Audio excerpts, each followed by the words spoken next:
프랑스의 작은 마을 라클레프는 알프스 산맥의 맑고 푸른 산기슭에 자리 잡고 있었다. 이곳에서는 항상 신선한 공기와 함께 자연의 조화 속에 사람들이 조용히 살아가고 있었다. 하지만 이곳에는 잘 알려지지 않은 신비로운 이야기가 전해 내려오고 있었다. 오래전 라클레프 마을에서는 한 소녀가 살고 있었는데 그녀의 이름은 리앙느였다. 리앙느는 언제나 활기차고 호기심이 많은 소녀였다. 그녀는 매일 알프스 산의 초록빛 들판을 뛰놀았으며 그곳의 모든 것을 사랑했다. 하지만 무엇보다도 그녀는 나비를 사랑했다. 그녀에게 있어 나비는 마법 같은 존재였다. 어느 여름날 리앙느는 나비들을 쫓아 산속 깊은 곳까지 가게 되었다.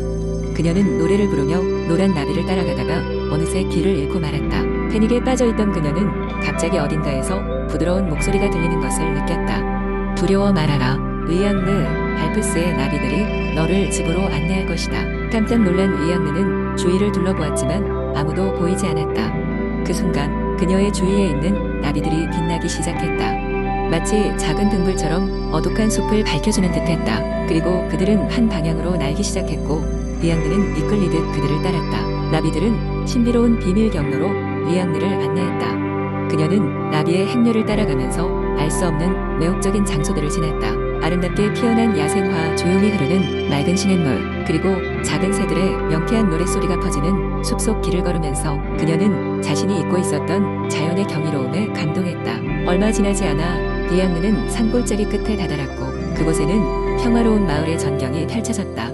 그녀는 나비들의 안내 덕분에 마을로 무사히 돌아올 수 있었다. 그 후 리앙느는 산속에서의 경험이 자신의 삶에 어떤 의미를 지니고 있는지 깨달았다. 자연과 함께하는 시간은 그녀에게 중요한 것이었고 그녀는 평생을 통해 자연을 사랑하고 보호하기로 결심했다. 마을 사람들은 리앙느의 이야기를 듣고 나비의 마법 같은 보호에 대해 종종 이야기하곤 했다. 그들은 알프스의 나비들이 마을을 지켜준다고 믿었으며 아이들은 언제나 나비들을 보며 미소를 지었다. 결국 알프스의 신비로운 나비들은 그들의 이야기와 함께 마을의 문화로 자리 잡았고 사람들은 이 전설을 대대손손 전해 내려가며 자연의 놀라운 힘에 대해 감사하는 마음을 간직하게 되었다. 이렇듯 리앙느와 나비들의 모험은 작은 프랑스 마을에 긴 시간 동안 따뜻한 온기를 전해주며 사람들에게 자연의 소중함을 일깨워주게 되었다. 두 번째, 이야기 옛날 옛적 프랑스의 깊은 숲에는 마법의 힘을 지닌 신비로운 나무들이 가득했다. 그곳에는 숲의 수호자라 불리는 아름다운 요정 에바가 살고 있었다. 에바는 숲의 모든 생명체들과 친구였으며 그녀의 임무는 숲을 보호하고 조화를 유지하는 것이었다. 어느 날 에바는 숲의 경계에서 한 젊은 남자가 길을 잃고 헤매는 것을 발견했다. 그의 이름은 로이였으며 그는 고향 마을에서 전설로만 들었던 마법의 숲을 발견하기 위해 여행을 떠났던 것이었다. 에바는 로이를 발견하고 나서 그에게 다가가 무사히 숲을 벗어날 수 있도록 도와줄 것이라고 말했다. 에바의 따뜻한 배려와 숲에 대한 지식을 듣게 되면서 로이는 그녀에게 깊은 매력을 느끼기 시작했다. 에바 또한 인간 세계에 호기심 많은 영혼을 가진 로이에게 점점 마음이 끌리기 시작했다. 둘은 함께 숲의 아름다움을 탐험하며 수많은 시간을 보냈고 서로의 차이점과 공통점을 이해하며 우정을 쌓아갔다. 하지만 마법의 숲에는 룰이 있었다. 인간은 숲에서 일정 기간 이상을 머물 수 없었고 동이 트기 전에 숲을 떠나야만 했다. 이를 어기면 영원히 숲의 일부로 남게 되는 저주에 걸릴 위험이 있었다. 에바는 로이에게 이 사실을 알리고 그의 안전을 위해 숲을 떠나라고 설득했다. 그러나 로이는 에바와 사랑에 빠졌고 그녀와 함께하기 위해 그 어떤 저주도 감수할 각오가 되어 있었다. 로이의 결단을 듣고 에바는 깊은 고민에 빠졌다. 그녀는 한편으로는 로이를 떠나보내야 한다고 생각했으나 또 한편으로는 그와의 사랑을 놓칠 수 없었다. 에바는 이 난제에 대한 답을 찾기 위해 숲의 가장 오래된 나무인 지혜의 참나무를 찾아갔다. 참나무는 에바에게 이렇게 말했다. 진정한 사랑은 숲을 초월하는 법. 내 사랑의 진심이 숲의 저주를 풀 수 있는 유일한 열쇠이다. 에바는 참나무의 충고를 따라 진정한 사랑의 기적을 믿기로 했다.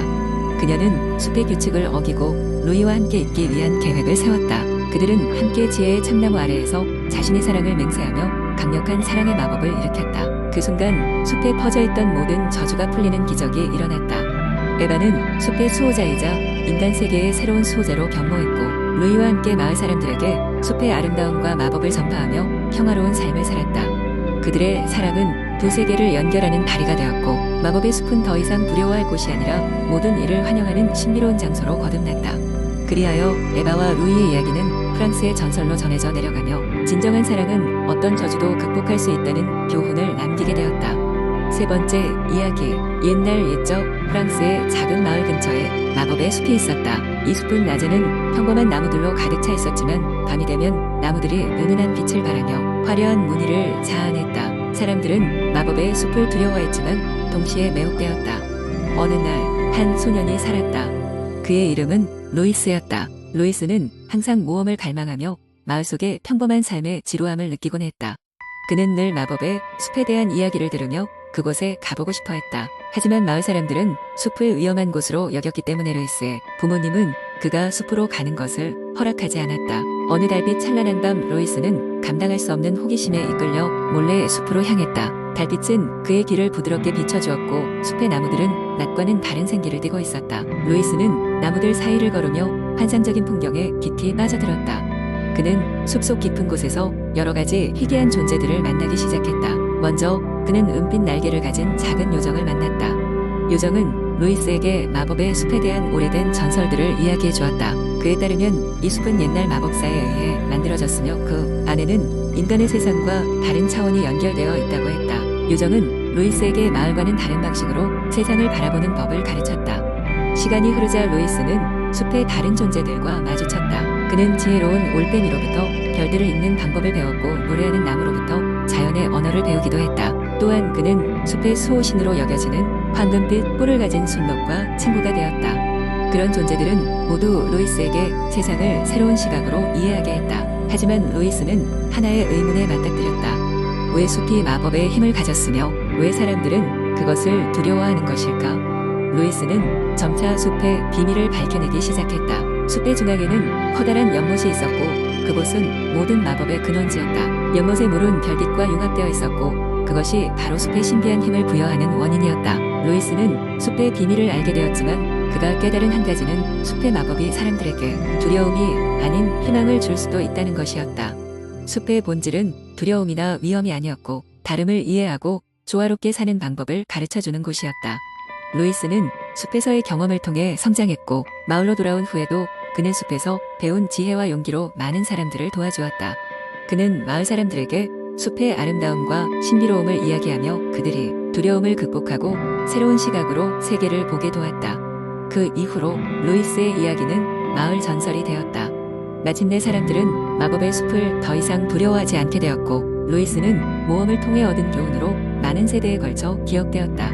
그의 이야기는 절대적으로 기억되고 이어졌다. 이러한 기념비적인 모험이 담긴 루이스의 이야기는 그가 보여준 용기와 이해의 미덕을 통해 오랫동안 사람들의 마음에 남게 되었다. 네 번째 이야기. 옛날 옛적 프랑스의 어느 깊고 푸르른 숲속에 작은 까마귀가 살고 있었습니다. 그의 이름은 피에르였습니다. 피에르는 아직 어렸고 숲속의 여러 동물들 사이에서 자신의 자리를 찾으려고 애쓰고 있었어요. 다른 커다란 까마귀들은 피에르를 종종 놀렸지만 피에르는 자신만의 특별한 능력을 믿고 있었습니다. 피에르는 밤하늘을 올려다보는 것을 좋아했어요. 별들은 그에게 마치 작은 다이아몬드처럼 반짝이며 피에르는 하늘에 있는 별들과 대화를 나누고 싶다고 꿈꾸곤 했습니다. 하지만 그가 꿈꾸던 날들은 좀처럼 다가오지 않았습니다. 다른 까마귀들은 더 멀리 날고 더 강하게 움직였죠. 어느 날 밤 피에르는 숲속의 나무 꼭대기에 앉아 별을 바라보고 있었습니다. 그때 한 별이 마치 피에르의 마음을 알아챈 것처럼 더욱 밝게 빛나며 말을 걸어오지 않겠어요? 안녕 피에르, 난 하늘의 별 요정이라고 해. 내 꿈을 말해보렴. 내가 도와줄 수 있을지도 몰라. 피에르는 깜짝 놀랐지만 두려운 마음을 가라앉히고 대답했습니다. 안녕하세요, 별 요정님. 저는 언젠가 하늘을 날며 별과 대화를 나누고 싶어요. 저는 아직 작고 약하지만 그 꿈을 이루고 싶어요. 별 요정은 환히 웃으며 대답했습니다. 그럼 내가 너에게 특별한 날개를 선물하겠어. 이 날개로 너는 더 높이 더 멀리 날 수 있을 거야. 그리고 내가 어떤 상황에서도 희망을 잃지 않으면 너는 꿈에 한 발짝 더 가까워질 거야. 이렇게 해서 피에르는 특별한 날개를 받게 되었고 속삭이는 소나무와 함께 높은 하늘을 날기 시작했습니다. 날아오르면서 그는 다른 까마귀들이 보지 못하던 멋진 풍경들을 보았고 많은 별들과 친구가 되었답니다. 사람들은 그가 날아다니는 모습을 보며 쟤 뭐지?